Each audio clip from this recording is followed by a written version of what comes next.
Okay, so now welcome to the residential tenancy agreement.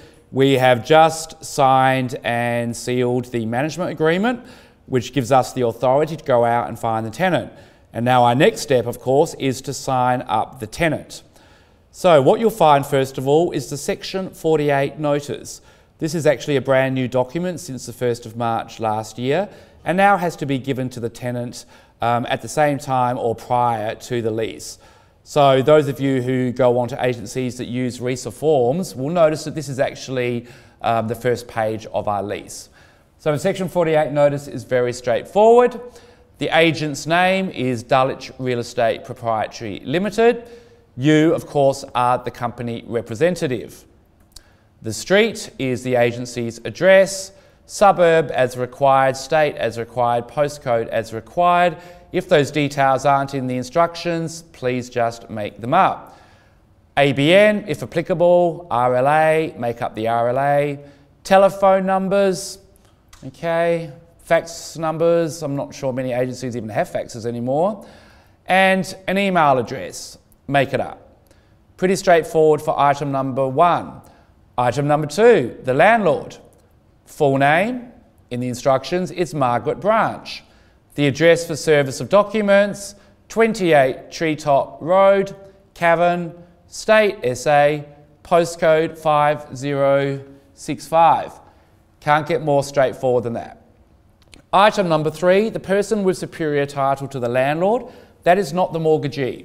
The tenant doesn't need to know that the landlord has a mortgage to the ANZ Bank.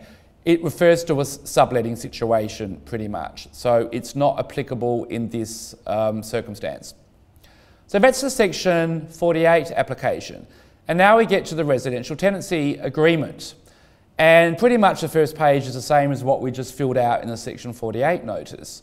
So the agent, item number 1, company name, Dulwich Real Estate Proprietary Limited. You are the company representative. The street is the agency's address. Suburb, you would put in state and postcode. The ABN, if applicable, the RLA, and of course, all the telephone and fax numbers as required, and your email address. Now, the next box, which is the agent consenting to the above email address being used, I'm not a fan of that being ticked because I would much rather the tenants have to deliver me official notices under the Act, in particular the Form 4, than actually have them being emailed. However, it's completely your choice. The landlord, full name is Margaret Branch. The street, 28 Treetop Road. The suburb, Cavan, State, SA, postcode 5065. The tenant, item 3, full names, Andrew McLeod and Melissa McLeod. Don't put Andrew and Melissa McLeod, always put the whole name of each tenant. Put them on separate lines, that's actually my preference. The email address, make it up, mcleod@hotmail.com, and always insist that they tick the box allowing you to email them. You absolutely should be emailing every document to the tenant. A, because it's deemed instant under the Residential Tenancies Act, and B, because you've got the sent item. So you've actually got pretty good proof that it was sent. Item 4, the premises, 50 Sandstone Road, suburb Hallett Cove, State, SA, postcode 6162. So that's pretty straightforward as well. The term, it is a fixed term. You would have heard me talk about the management agreement. I am a big fan of fixed term leases. Commencement date, 30th of June, so let's say 2015. And remember when we talked about terms, it's always good to put the end date one date less. So here you would put 29th of June 2016. Okay, straightforward. Item 6, the rent. So $520 per fortnight, payable fortnightly. Now it is also correct to put $260 per week, payable fortnightly. I think it's cleaner to do fortnight, fortnight, fortnight. Then in item 6, you've just got everything fortnightly and it's going to be less confusion for the tenant. So always try and put it fortnightly. So it's $520 per fortnight, payable in advance. A tenant always pays 2 weeks in advance. So the first payment will be $520 on the 30th of June, let's say 2015. The next payment, $520 on the 14th of July 2015. Okay, straightforward. And thereafter, always it's going to be $520 on the Thursday of each fortnight. Okay, so the thereafter is always the day on the day of each fortnight. The payment. Every agency has their own form of payment. I'm a big fan of internet transfer. I'm certainly not really a fan of direct debit, because if the tenant doesn't have any money in their account, you're in for a nightmare and a potentially worsening arrears situation. Internet transfer, the onus is on the tenant to manually transfer it into your account. So I would always do internet transfer and make sure the initials are at the bottom of the page. Here we have 3, the tenants and you.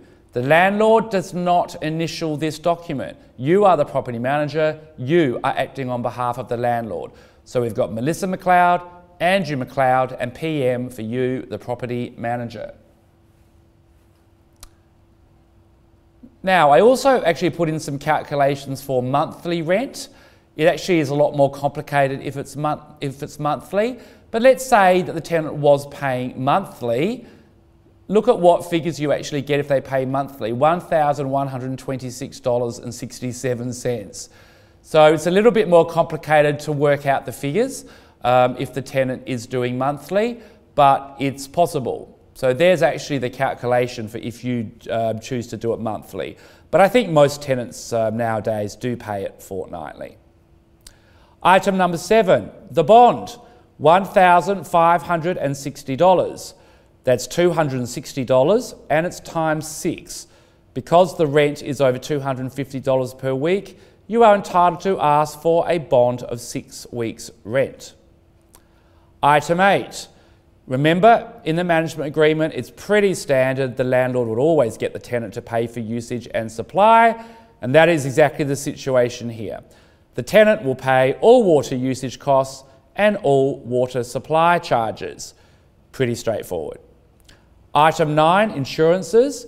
This is just saying who has responsibility for insurances so that there's no misunderstandings and confusion in case of damage or theft or anything like that.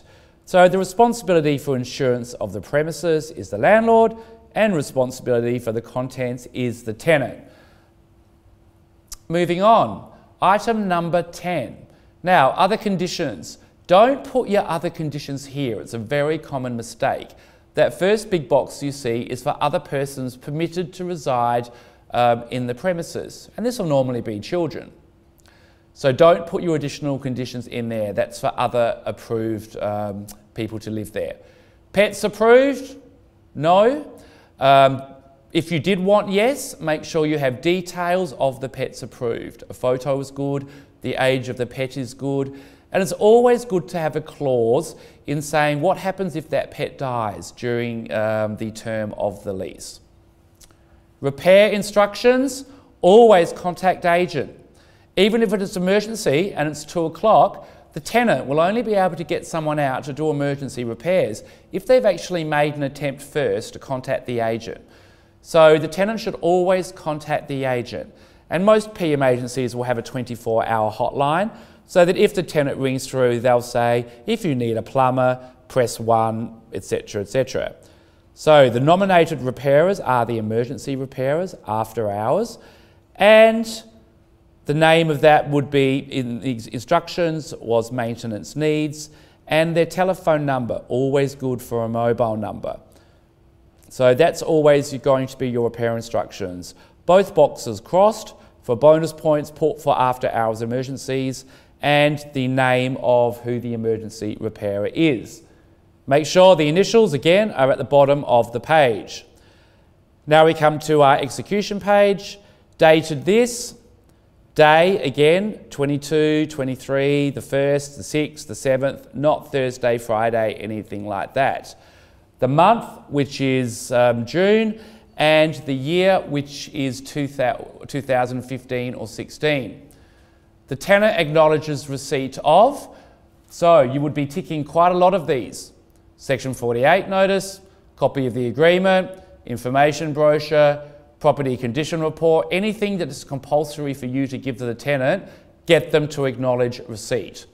So we're still going through. So if you've given them all of those things, and 4 of those you have to, make sure they are crossed. Keys, normally it's about 20 now. If you've got windows and they've got locks, got lots of locks on them, you might have 20 keys. The remote and control devices, normally you'd have 1. Strata, community, none of that is relevant. Signed by the tenants, Andrew McLeod, Melissa McLeod, full name underneath that. Tenants would sign on 3 and 4 lines. If they were the 3rd and 4th tenant, we only have 2 here. The agent then signs your signature on behalf of the landlord, and you would cross the agent as authorised box. The landlord does not sign this. And then, of course, your full name. Now, the last thing we have to go through is additional conditions. Again, remember what I said, you will always have additional conditions. They will be as detailed below.